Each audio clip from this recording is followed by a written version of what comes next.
Hey guys, welcome back to Set Streets and Eats. I'm Chris Bauer. I am going to see something that's so cool. It's been on my bucket list for a while, but I am going to tour creative engineering tonight.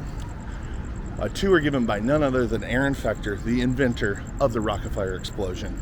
Rock-Afire Explosion was the band that was in all the Showbiz Pizza places, and that was a huge deal for me growing up. I loved Showbiz Pizza.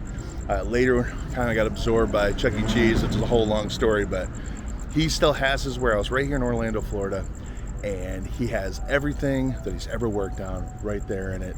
And I'm going to get to see a full Rock-Afire Explosion band perform a whole bunch of songs. I cannot wait to get in there, and I hope you join me. Let's travel. I'm Chris Bauer, and I am an art slinger.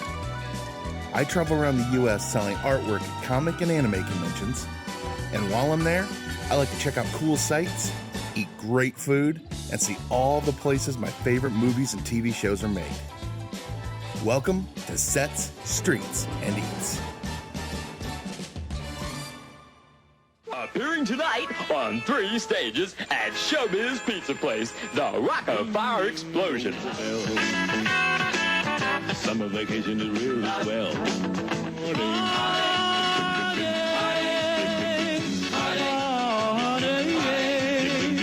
And starring the greatest fresh-baked pizza made to order.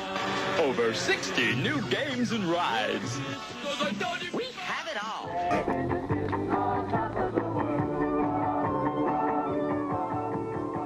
It's just an ordinary band, right? Wrong.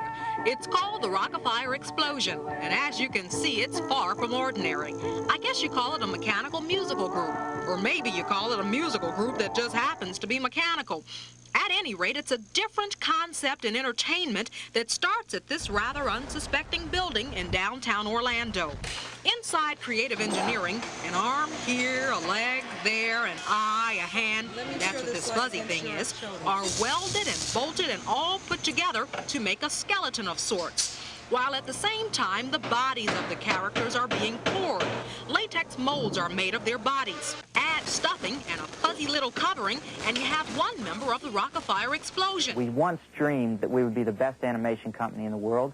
We once dreamed that we'd have our animation out in front of everyone and that everyone would see it. And this dream has become a reality, and it's becoming more so every day. We're young, we're excited, we're idealistic, and we really want to see our characters become the greatest entertainment medium to come out of the 1980s. That'll be our niche. We're having a birthday party. This day is a special one. And having a birthday party is a lot of fun. So light up the candles, one for every year that's gone. We'll sing a song for you. And we're hoping your birthday wish comes true. You're gonna get lots of presents. You're gonna get a thank you too. We're giving you one to grow on, and it's just for you. Yeah, just for you. It's time to celebrate another year has come. Have a happy birthday. Yeah, yeah, yeah. So, Aaron, it's great meeting you. I'm Chris Bauer. Yes, Chris. Very nice to meet you. to Hi, meet you, buddy. too. Absolutely. How did you decide you wanted to do anything? I saw your beautiful video Yeah, about thank you Billy for Bob's watching Wonderland. that. The fact that you actually, I mean, I was able because of you yeah. to look at that show Good. and see Billy Bob going. I know. The poor guy looks like he's had 8 strokes. Yeah, I was But able when to you look at it through the eyes of a kid with that nostalgia built in. You know what? It's special. I looked at it from that standpoint. I looked at it like, what if it's 100 years in the future? Right. That's what that show looks like. It looks Right. like it's 100 years in the future. Sure does. and it's like the only remnant of the Rock-Afire Explosion left.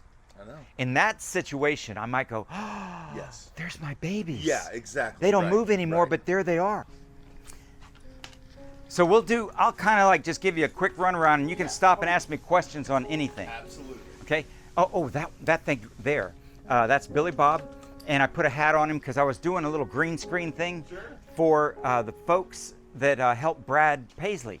Oh, cool. They're working on an idea where Brad might use Billy Bob in a green screen thing. That's cool. So, cool. I did a little demo for them.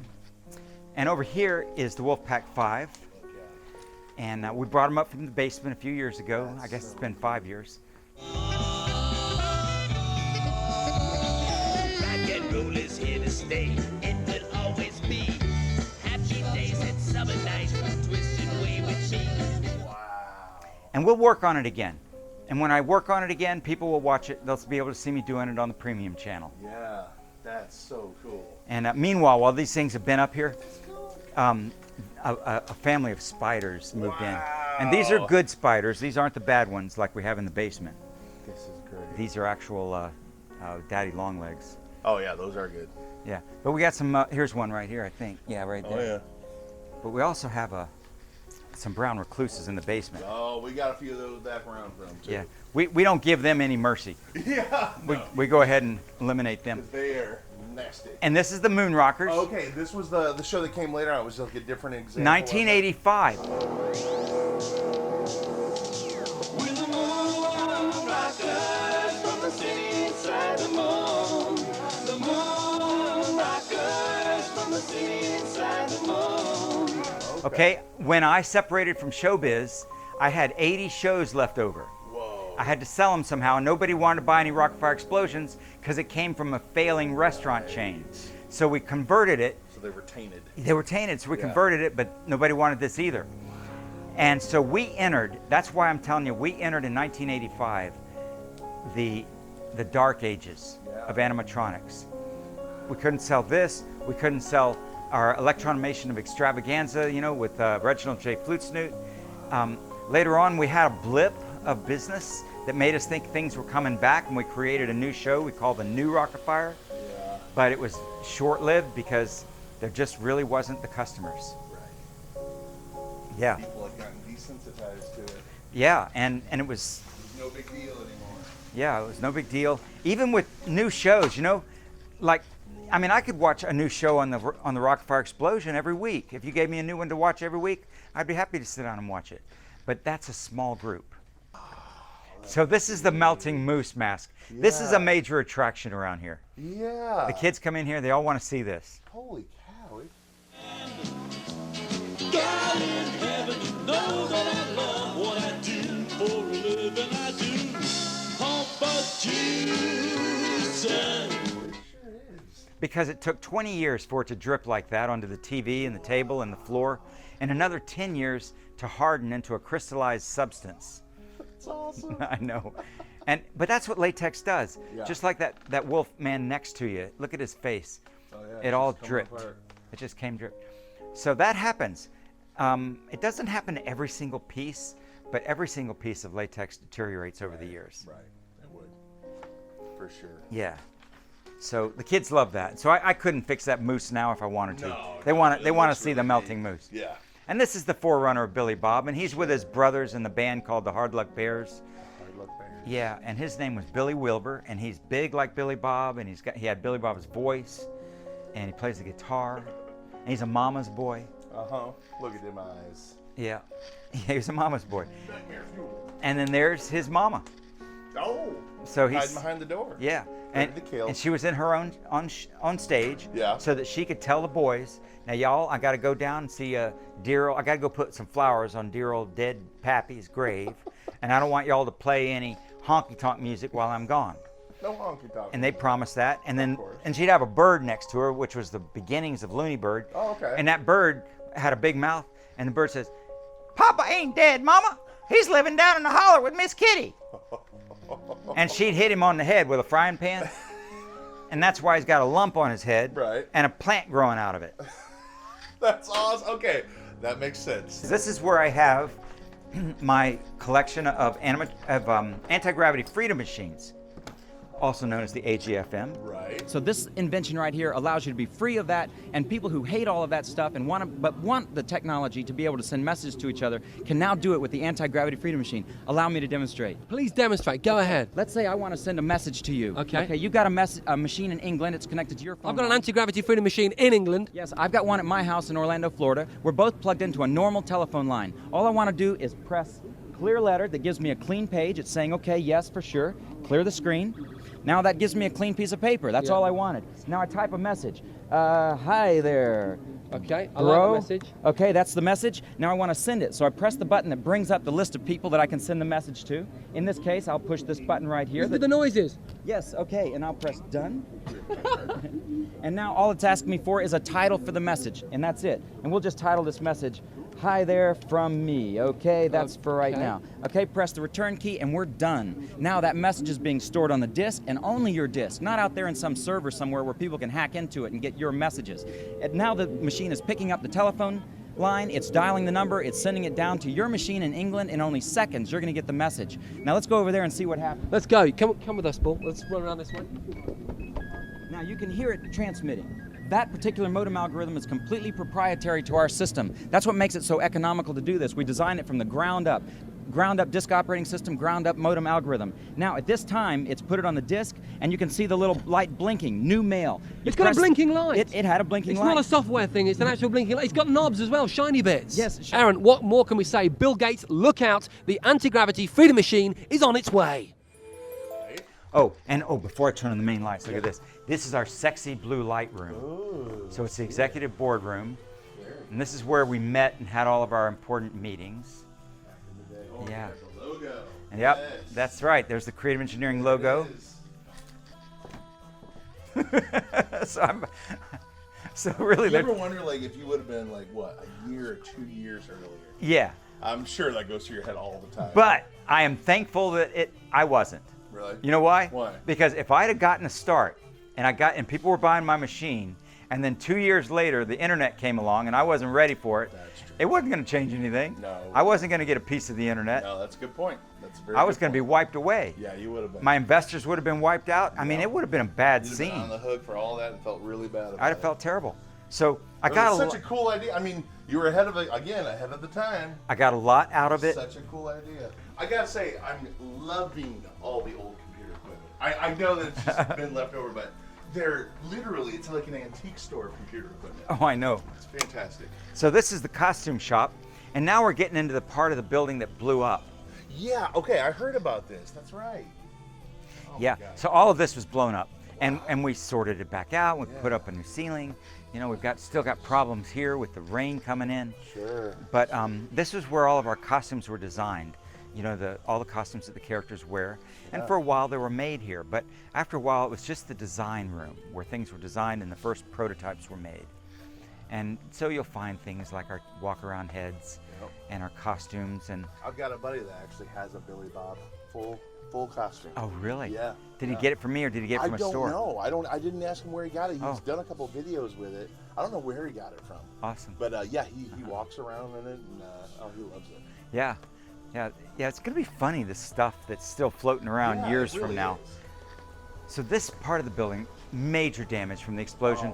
All the nuts and bolts were on the floor. The shelves were turned over. You're so lucky you weren't in here. Those would have gone just right through you. Oh, yeah. I mean, everything was a mess. It was just a total mess.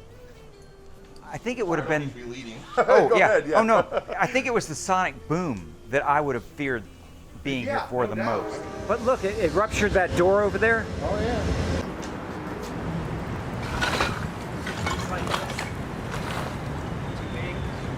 Carry a long way. Got a lot of them to carry. You know what's funny? See these pipes? Yeah. See, they're bent. They were straight. How do you know there was no heat? How do you know there was no heat? An instantaneous fireball?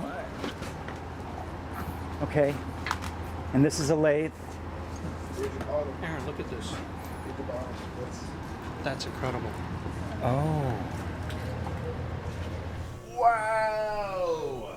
Imagine the strength that it took to open that bottle up like that. That's 1/4-inch steel.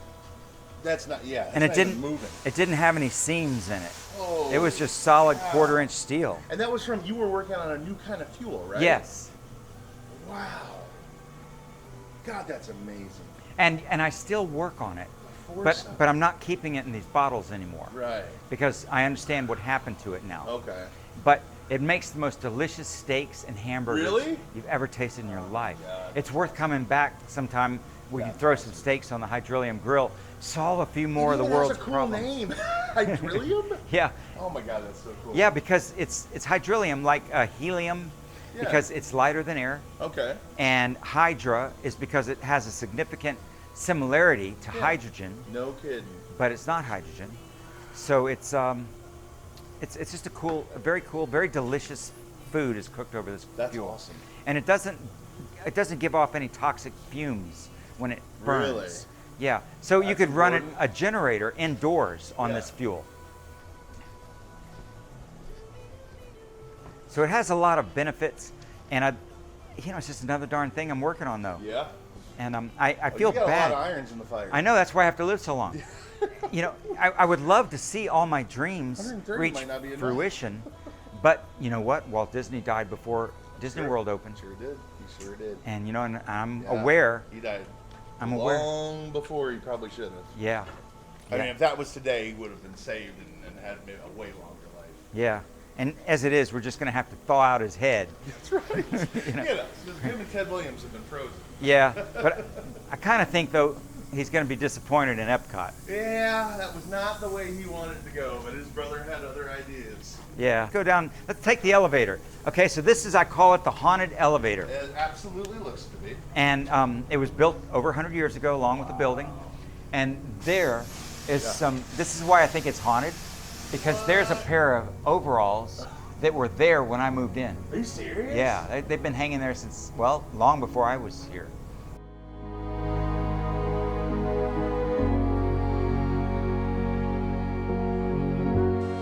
He's the funniest robot science ever made. Hello, you're on the air with Uncle Clunk. Oh, I get it. You're doing your impression of a telephone ringing. What are you, some kind of nut? I'd say you were more some kind of fruit, actually. I'm beautiful, but you still have appeal. The amazing Uncle Clunk, only at Showbiz. Guess I'm too smart for the house. So, so there's Uncle Clunk. Now, Uncle Clunk, there it is with the nose and chin assembly Nightmare that got us in fuel. trouble. You know, Yep. and that's smaller. It was like out to here. It was just much Right. bigger around.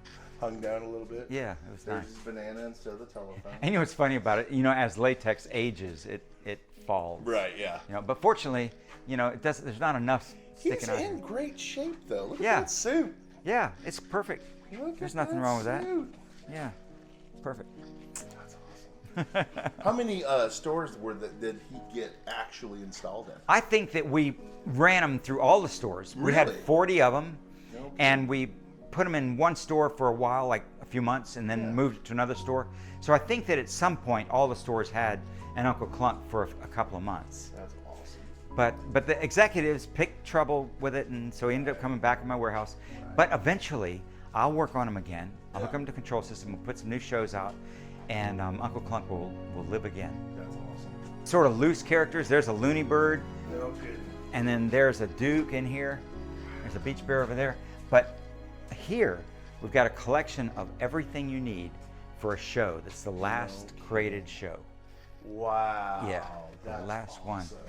Yeah. And it's just sitting here. It's waiting. It's like it never got shipped out for the last one. Yeah. So I managed to sell all those shows. Yeah. But I hung on to one. Okay. Now, when I say I managed to sell them, I gave them at all different prices, whatever Sure. I could sell them for. Right. And there were some I even sold for as little, a whole show that I even sold for as little as $13,000. No kidding. Because it was better to get them out Yeah, and let somebody enjoy them than, And just tape out and set it here. yeah, because they cost money to keep. So there's the rest of my traveling show, you know, the characters that are on dollies. These guys have been to, like I told you, Las Vegas and California and just Detroit. We made a movie with Ryan Gosling. Oh, A cool. movie with Adam Sandler No and kidding. Jennifer Aniston. And what's her name? That's Nightmare Fuel. That's it. This is the creepiest thing. Yeah. people, I didn't even realize that a picture of this was going around the internet. Oh my God, look at that face. Yeah, that's terrifying. And it was going around. And look at those eyes. It's like on Cursed Images. Holy cow. I know. The eyes look really evil. Yeah, they're with truly evil. With the mouth open and everything. It looks, wow. But if it was fit just right, it wouldn't look like Like if someone made up a killer clown in a movie that looked just like that, it would be a killer. Yeah. So a lot of people have passed this picture around. I'll bet. And called it Cursed. You keep all the molds. Yeah. Now that's second generation Mitzi. So we were working on second generation Mitzi. Oh, is that when it basically it ended? Like you had to get like the funding got cut or whatever? No, yeah, funding got cut, so Yeah. we didn't get to finish it. But I will finish it someday, and you'll see me working on it. Spider. You see a spider? No, I said she looks like a spider. Oh, she looks like one. From over here. Yeah, totally. I know. Awesome. So it'll be on the premium channel. Yeah, there you go. Obviously. There you go. And then these are the molds for all the faces and the hands and the feet and all the latex pieces that make up the show. So I need to make stuff for people all the time, including I'll bet. myself and other people that got a hold of a character. Right. You know, they need a new mask. This is so neat.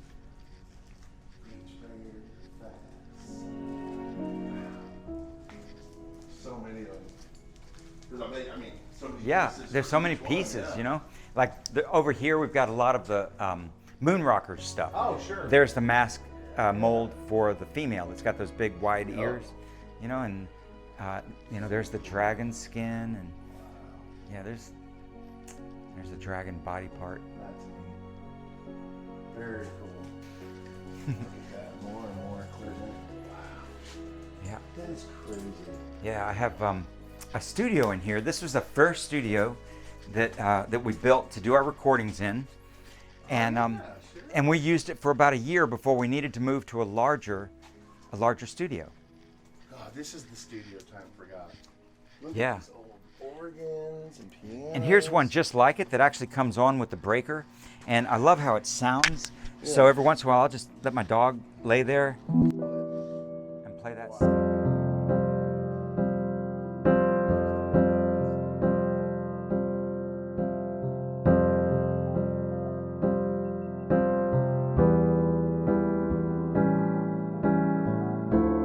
This room in here, I call it the graveyard of 80s audio equipment. Okay. Because I took all the stuff that I wanted to save in 1983 that I was afraid was going to get stolen from me. Yeah. And I put it in here under lock and key.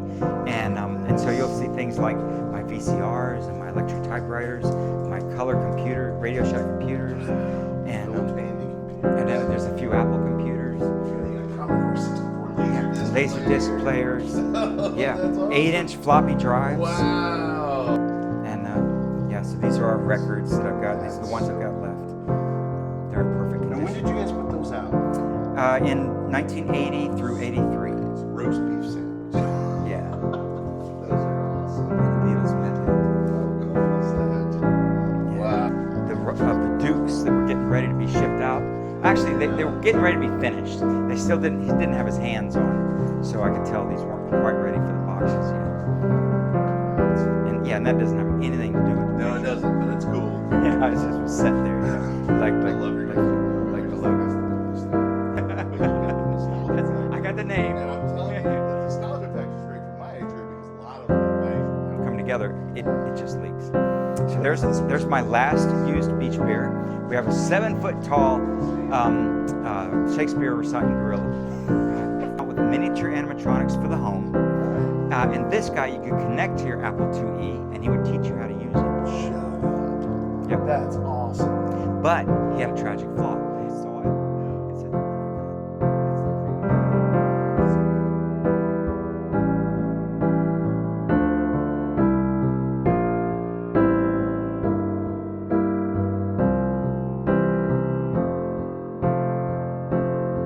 Other people playing with the idea of trying to provide. Yeah, but like you said, Yeah, they're gonna screw it up. Man, you know what else? Accept it. That's what people think. Really, I've got my eyes clearly on the future.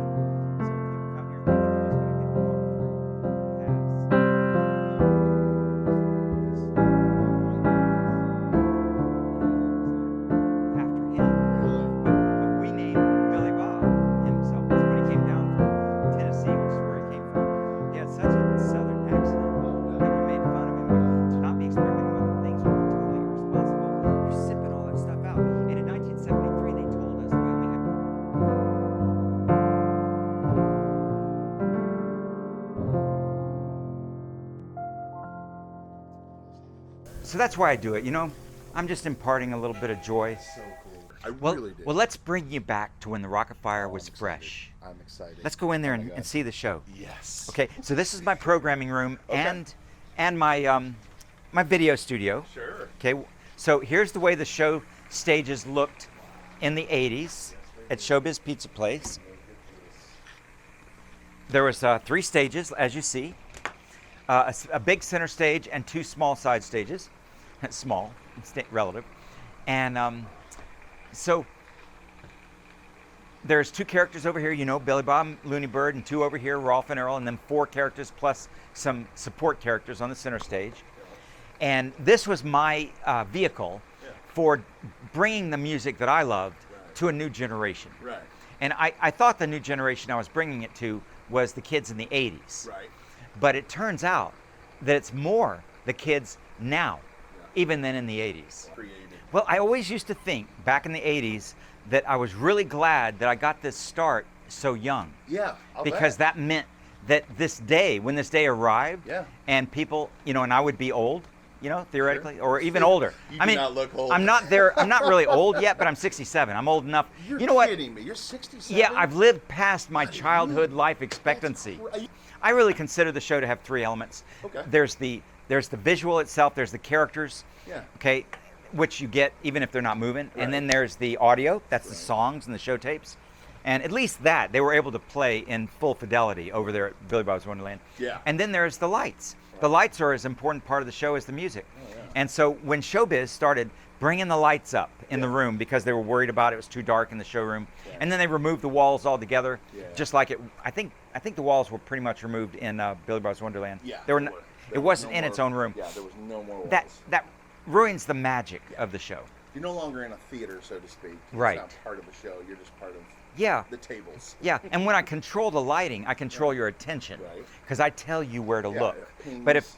But if I don't have enough contrast, Okay. if there's all this ambient light is coming in, you might not realize. For example, in Abbey Road, you might not catch the fact that Billy Bob and Beach Bear are doing dueling guitars. Oh, okay. Right on. But what I do in the dark is I turn on the spotlight here when he's playing, and then turn that off and turn that spotlight on. You know, so you can catch the action. Right. And look, he's sitting right where he's hoping you'll sit. But that's the seat that Michael Jackson sat in. No kidding. But what happened with Michael is he was very timid. Yeah. And I tease people when they come here. Sure. I tease them. I let them know that we're equals. Right. I didn't treat him like he was some kind of god. Sure. I teased him when he made a mistake. Sure. And He's probably not used to that. he's not used to it. Yeah. And I just basically treat him like a fellow guy, Yeah, just totally. a fellow friend, hoping that he would find that refreshing. Right. But it didn't work. They never do. No, he comes in and I like said, yes people. I said, Michael, there's your seat. Right. And pointing to the one seat that's slightly better than the other seats. Right. And he says, That's right. no, that's your seat. I said, no, Michael, I put that there for you. You're the man of the hour. You get to sit Right. there. He goes, No, that's your seat. I insist. I said, Okay. Michael, you sit your ass down there right now. And he goes, Okay. So that was the first thing. And then we're watching the Abbey Road show tape together, and I'm sitting beside him. And he looks at me and he says, Those are cute songs. Yeah. Who wrote those songs? No, he did. I did, yeah. And then I went, the Beatles? He goes, Oh. I'll get some point. 3 weeks later, Yeah. he bought all Is the that- Beatles okay, I thought catalog. he did. I thought I remember that. Yeah, Oh and my I God. still believe that he bought the Beatles catalog as inspired by seeing. Right. I don't think he understood. I don't think he knew the Beatles' work, and he didn't know how great the Beatles were. Yeah, because they're so He heard about them, infectious. but then he's at a different level than us. We were fans of the Beatles. We were kids, Right. and we loved the Beatles. He was a star. He was from age And- 5 on. Yeah, so everybody So they were competition, if anything. competition, or they hung out together, or they didn't hang Right, out together, right. but they were in equal footing. just Equal in the footing. business. They're in the business, and he probably spent all his time working on his music. certain. His father kept him Oh, yes. focused on his music, He did. and just didn't really. It's not like Michael Jackson sat at home playing Beatle records Yeah. like we did. You just send it out in the universe. And the one thing that happened to me in my life that is the biggest example of this, it's been going on for decades, by the way. This isn't something that just started. Right. Decades ago, the way I got the Showbiz contract was by sending it out into the universe. I deserve this contract. Right. Now, you don't just get it by sending that out. You have to work for it. Yeah. You know, but as you're working for it, it comes to you. Hope so. But what really happened Yeah. was Nolan Bushnell Yeah. started the first, in 1977, Right. he built the first Chuck E. Cheese. Right. It was called Chuck E. Cheese's Pizza Time Theater. Right.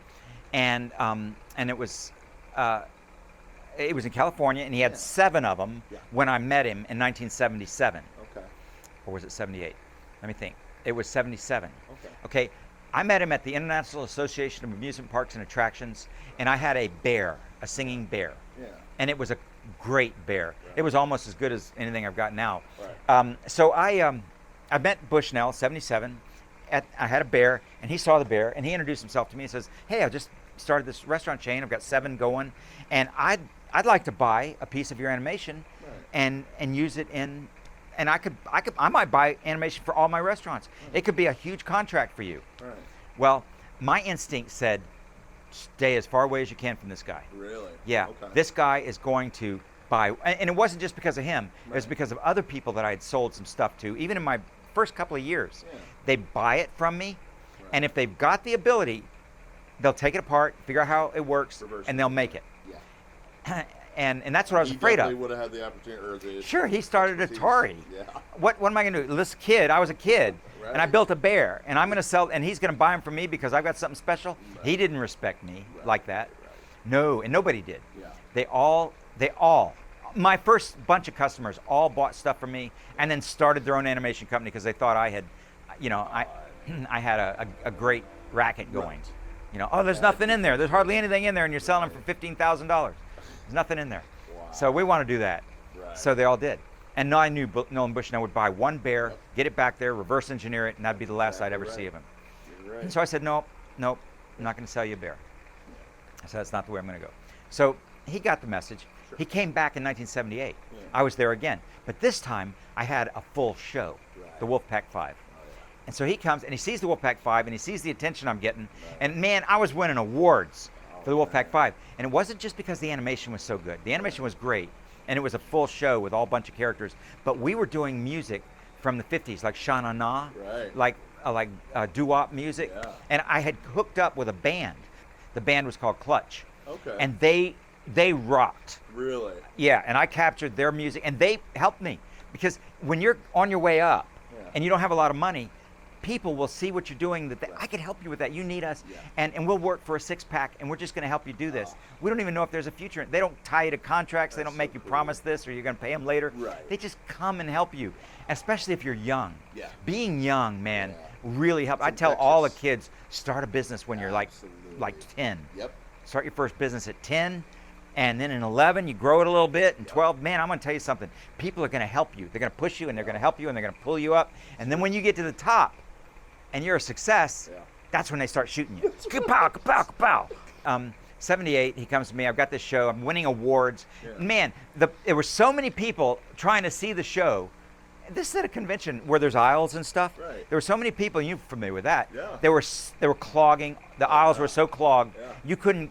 Nobody. It was ahead of its time. Nobody could see I've anything. seen video footage of it. I'm still impressed by the Wolfpack 5. It's awesome. So nobody seen anything. And it was, it wasn't anything like the Rock-Afire, but it was the Wolfpack 5.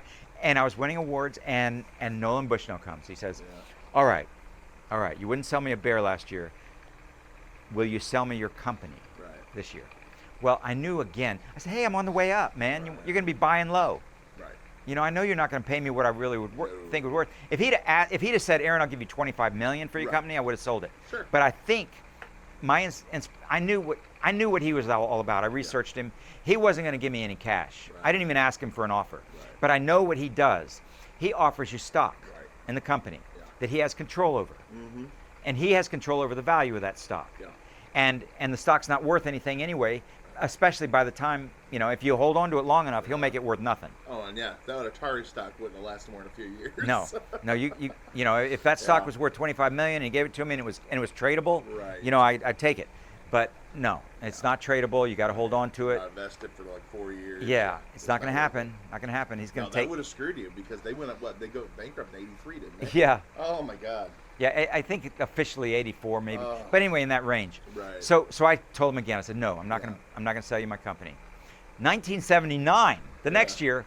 Okay, the summer of '79. That was between the two conventions. Right. The summer of '79 is when I read that Bob Brock signed a deal with Bushnell.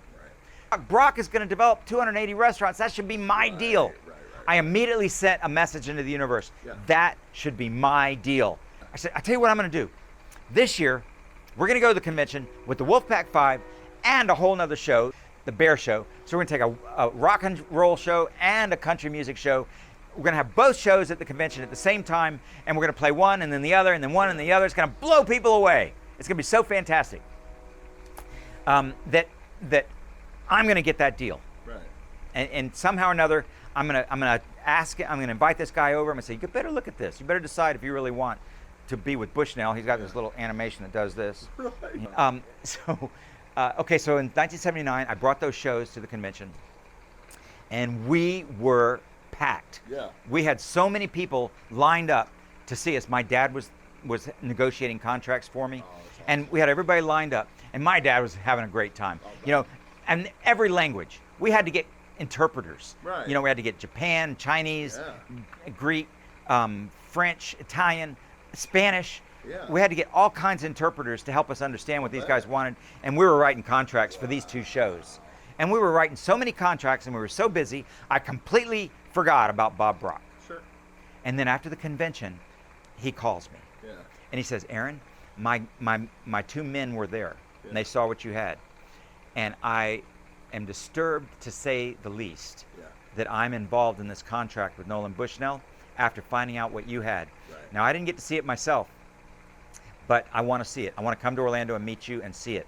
Yeah. Do you have a place that you work?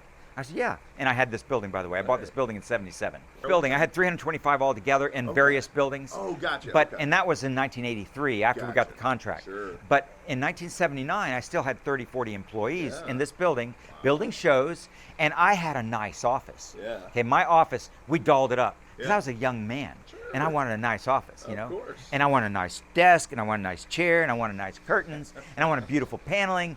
And my mom decorated my office, you know. So I mean, I was like the king Right. in my office. So Bob Brock comes and he sits on the other side of my desk. Sure. Bob Brock, who's you know, way up here compared to me in the Sure. financial world, is sitting on the other side of the desk. Yeah. And I'm little old Aaron Fechter, the kid, Right. and I looked 10 years younger than I was. You know, the kid is sitting there, you know, talking to Bob Brock. Right. That was an amazing moment. I would give anything if there was video of that. I'll bet. And so he says, yeah, Bushnell told me that he was the only one that made animatronics outside of Disney. Yeah. He lied. Yeah, he did. He says, we can get out of this contract and I can start a restaurant concept with you. Yeah. I said, I'm in. Wow. So Bob Brock, he voided the contract Yeah. on the basis of fraudulent misrepresentation. Sure. And said, go to hell to Bushnell. We're doing this with Fechter. And he and I started. So we signed the deal, the contract we signed on December like 15th, Right. 1979. Yeah. So remember this, I only had, the convention was November Yeah, so of it 79. was a month then. So in a month, he signs the contract with me Yeah. to start Showbiz Pizza Place. I named it Showbiz Pizza Did you? Place. Right on, Uh-huh. okay. He gave me the naming rights. Oh man. And we had to open our first restaurant in February. Wow. The only way I was going to have a show ready by February was to put the Wolfpack 5 in. Yeah. Yeah. So we put the Wolfpack 5 in the first show, Yeah. in the first restaurant in February. I think it opened maybe March 3rd or something. Right. And Did you already have plans for the Rock-Afire when No. before? Really? No. After we formed Showbiz, Yeah. and I asked him, he says, let's just build the Wolfpack 5. This is Bob Brock. Let's just build the Wolfpack 5 and put the Wolfpack 5 in all our restaurants. It'll be fine. It's great. Right. It's a perfect show. Yeah. I said, why don't you give me your budget Right. for a show Right. and let me do the best I can. I built that show on a shoestring. I built that show with no money. Right. I want to build something great. Yeah. I want to beat that show by a mile. Yeah. And I can. I just need a little money. So how much will you give me? How much can I allot per show? And we came up with a number like $120,000 Yeah. for a show. It was worth it. Okay, so like the Wolfpack 5 was like 80,000. Sure. But he said, yeah, we could go to 120 per restaurant for a show, considering the restaurants cost like $2 million, $3 million to build each. So I came up with a budget, came up with a show, and this is the show I came up with.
Did anybody tell her?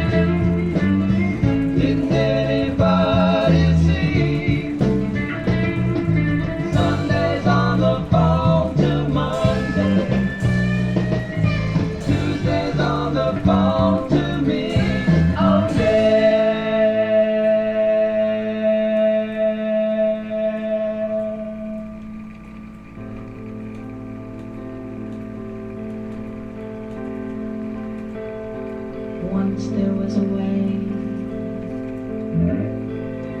to get back home.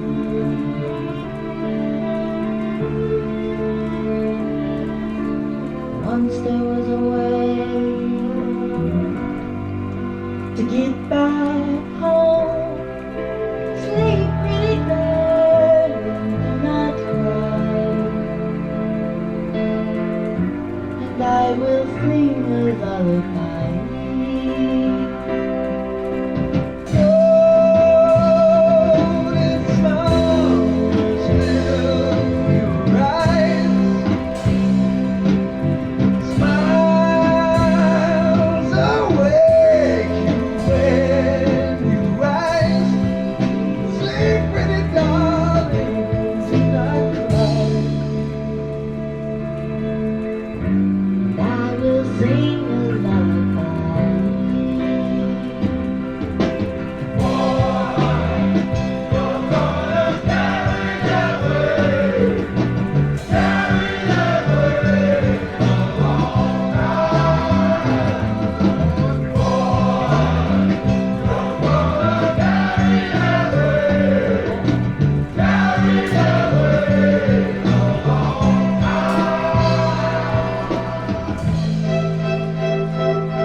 Nolan Bushnell sued us for $400 million. He says, you stole my idea, I'm been damaged $400 million, and I'm going to take this to court. Bob Brock was a prince of a guy. Now, Bob Brock reasonably and fairly voided that contract because Bushnell really did did tell him there was nobody else that could do this, and I could do it, and I did do it. I proved it. So anyway, and Bushnell, when Brock brought me up to Bushnell, Bushnell says, "Oh, that's just a kid working out of his garage," and Brock says, "I've been to his garage. It's 37,000 square feet, and he's got 30 employees." Guys, you misrepresented this. So anyway, so Bushnell sued him anyway, and there was depositions, and there was hundreds of thousands of dollars spent in legal expenses getting ready for the trial. But you know what Bob Brock did? Okay, bless his heart. I want to tell you something. Bob Brock is the second greatest man in my life. Really? My dad being the first. Sure. So Bob Brock is second only to my dad in terms of ethics, business ethics, quality of honesty and integrity and ethics, and I just loved him. Yeah. We had our little battles. Sure. We had some battles. That's so business. it's just business, and there were some moments where I didn't trust him, but I'm going to tell you, the long and short of it was he was everything that you would ever want in a business partner. And anyway, cool. so he says, let's settle. Let's settle with Chuck E. Cheese. Right. Let's just settle this case. Right. And they did. You know what he settled for? Yeah. $50 million paid over 10 years. Oh, okay. That's right, because I've heard it was like the cut of the profits for like 10 years. Yeah, Okay. which amounted to $5 million a year. I guess. So we're paying Chuck E. Cheese $5 million a year. That's nothing. We're making so many millions of dollars that we can give them $5 million a year. It's nothing. Okay. Nothing. Okay. Well, it was nothing until they ran out of money. Yeah. And now they got to pay them $5 million a year. That was the only profit that Chuck E. Cheese was making.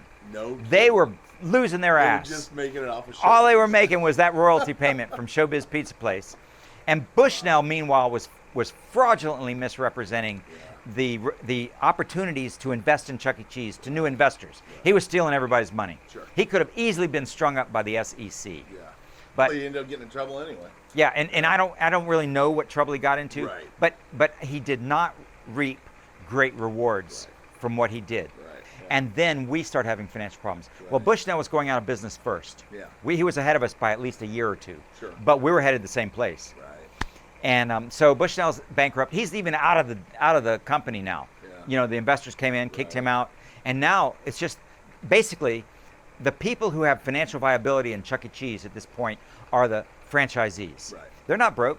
Sure. But the company's broke. Right. And they don't know what to do by themselves. Yeah. They need a company to send their monthly royalties to. Right.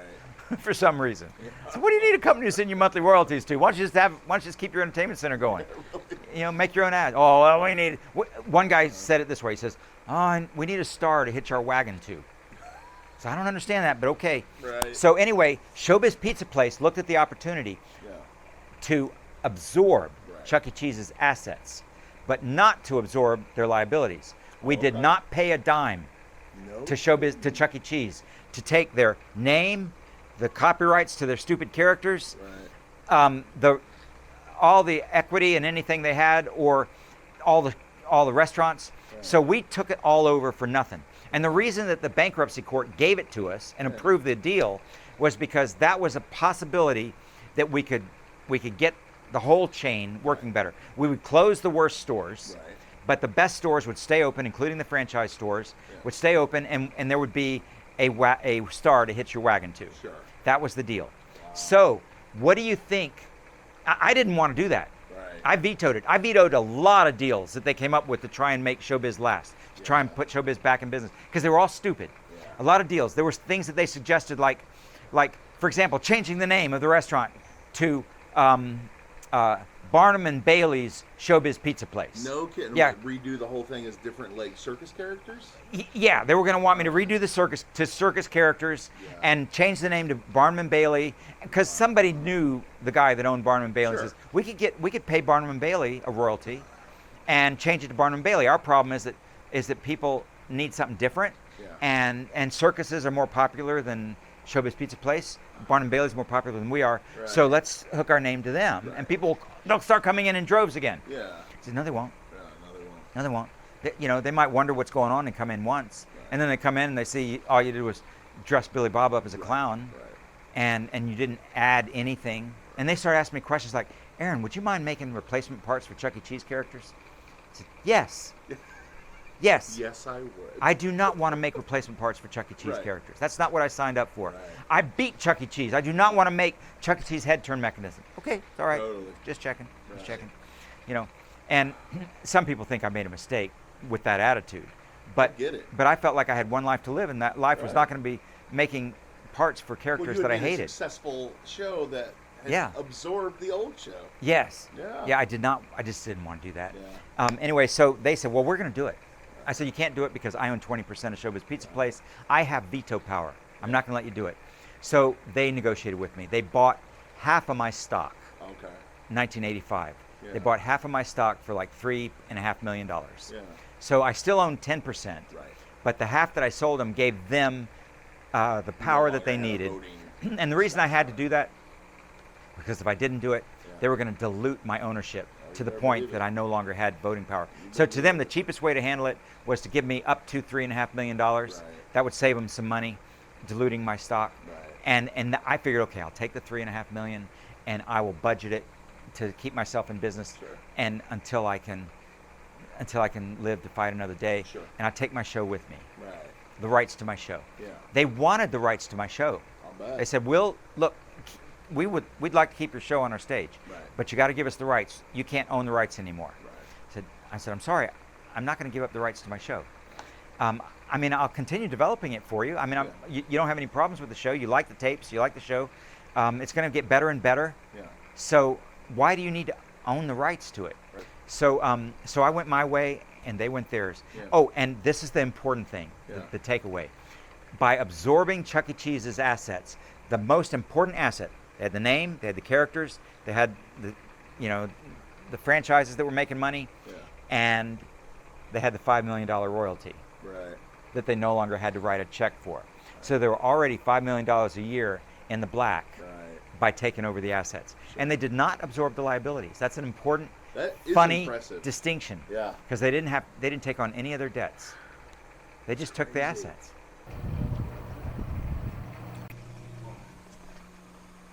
So with that show, this is a good time for me to explain. Yeah. That computer is buffering the data, and if there's any glitches on the data, like a frame drops out, that computer is monitoring it and slips its best guess as to what that frame should be into the data to keep the show looking good. So it's almost, you're describing AI. Well, sort of. Very primitive. It's a primitive AI because its algorithm isn't that complicated. Right. Its algorithm is simply, if a frame drops out, just send the last frame again. Song. So how many hours of programming did Showbiz have for the band? That they actually gave up. Right. When they changed. They had a new show tape that was 50 minutes long every 3 months for 5 years. No kidding. That's a lot of content. Yeah. 50-minute show. So you guys would literally make shows nonstop, really. You'd have to be. Oh yeah, we were. You were probably in a rush to do it. We had several buildings that had nothing but this show in it, and people programming constantly while I was working in the studio to constantly be coming up with the next show tape. I spent 50% of my time in the studio, mixing, writing, recording. We were hours. And that was the best part of the whole thing, was getting to make music. I'll bet. Well, you became a music producer, basically. Yeah, and an artist and a writer. I even have my own original songs. Did you? Yeah, I've got plenty of original songs out too. Did you guys ever? I assume you guys did albums of some of the music. We did. We did our first album and never got a chance to do one after it. And the first album was called Our First Album. It's a great first. But we were talking about something earlier, and because I was planning on having a series of albums that had a continuing theme. Sure. Like, damn, a second album. What do you think? And then the third one's come along. Our heads are getting big. This is our third album. Something like that. Right. So there'd be a continuing theme. So I was always thinking about the next thing, the next thing, the next thing. I can just imagine a scenario where you were like, back in the showbiz, I was like, here's our new song. We're working hard on. I know. And I would do that if we were still in showbiz.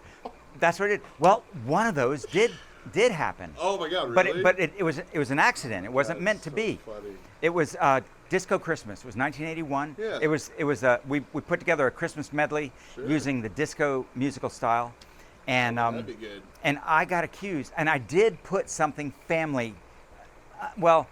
family challenging. Okay. I'll say. It wasn't that bad. But I did have Rolf and Earl say something that kind of pushed the boundaries of family entertainment. Gotcha.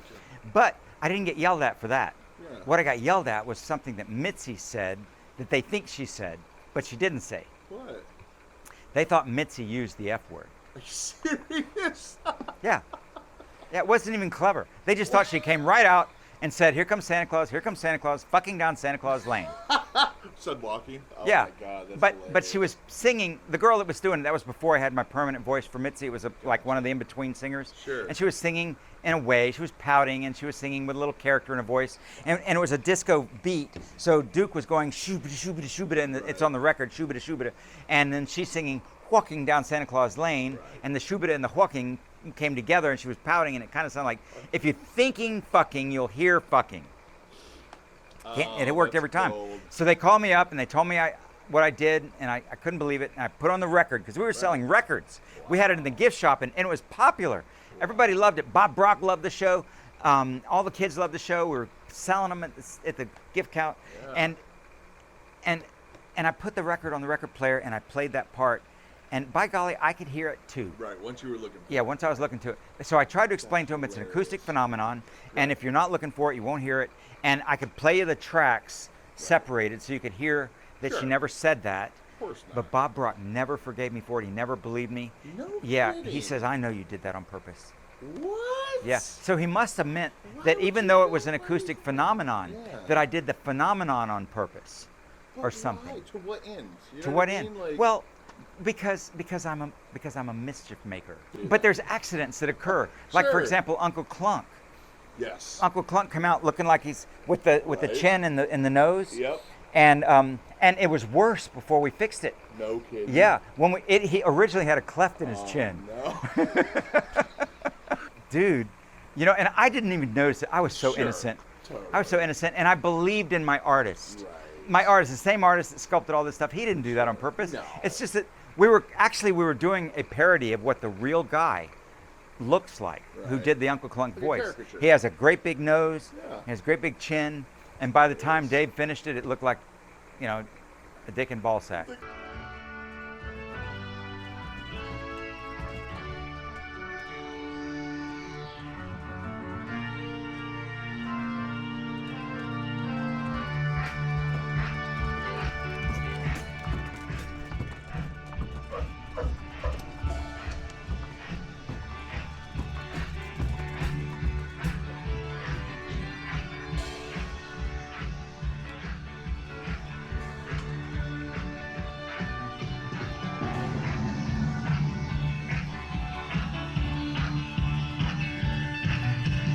Rudolph the red-nosed reindeer had a very shiny nose.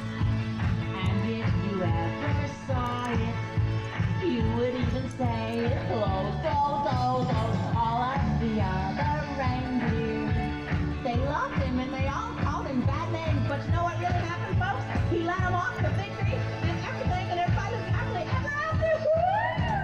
I smell people, but there ain't nothing little on this. Jingle bell, jingle bell, jingle bell rock. Jingle bell swing and jingle bell ring. Snowing and glowing and bushels of fun. Now the jingle hop has begun. Get up, jingle hop, pick up those feet. Jingle around the clock. Mix and mingle to the jingling beat. That's the jingle bell. That's the jingle bell. That's the jingle bell rock. You'll have a blue Christmas without me. You'll be so blue just thinking about me. I'll be doing alright with my Christmas wine. But you'll have a blue Christmas. Now some professional advice from a professional entertainer. You better not shout, you better not cry, you better not pout, and Rolf's gonna tell you exactly why. Santa Claus, a personal friend of mine, is gonna be making a premiere engagement in your living room. Get better? I got it, Rolf. And you know what else?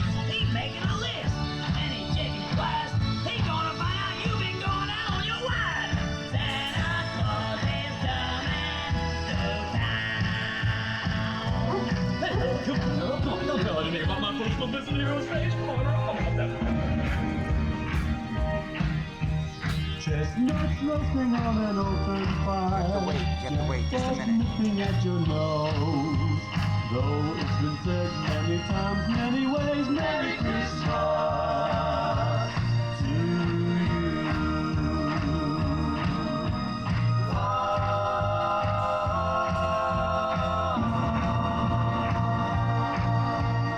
Here comes Santa Claus, here comes Santa Claus, walking down Santa Claus Lane. He's got a bag that's filled with toys for girls and boys like you. He loves little Tingle Jane, the wife of beautiful sight. Tuck in bed and cover your head, 'cause Santa Claus comes tonight. Okay, everybody, now we're gonna do a sing-along, and you all know what it is. It's Jingle Bells, but don't sing with your mouth full. Jingle bells, jingle all the way. Oh, what fun it is to ride in a one-horse open sleigh. Hey! Jingle bells, jingle all the way. Oh, what fun it is to ride in a one-horse open sleigh. Here comes Santa Claus, walking down Santa Lane. He's got a bag that's filled with toys for girls and boys again. Hear those sleigh bells jingle, jingle, what a beautiful sight. Tuck in bed and cover your head, 'cause Santa's close tonight. Here, you have to wait just a minute. Just wait a minute. Okay, just wait.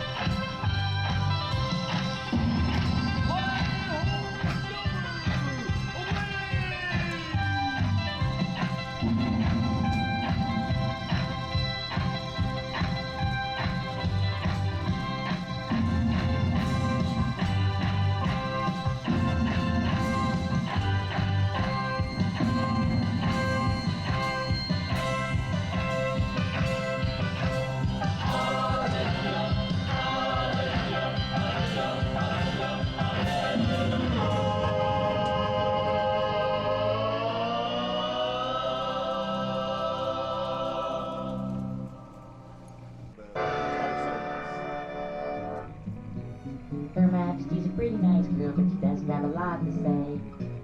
Her Majesty's a pretty nice girl, but she changes from day to day. I wanna tell her that I love her a lot, but I gotta get a belly full of wine. Her Majesty's a pretty nice girl, someday I'm gonna make her mine. Oh yeah, someday I'm gonna make her mine. There we go.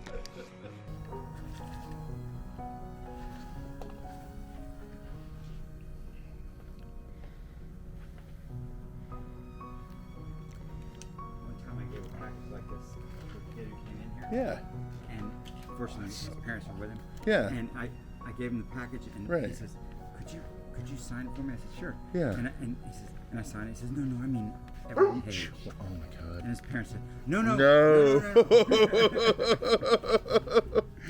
He does not have an extra hour. Thank you so much for this tour. This was a fabulous tour.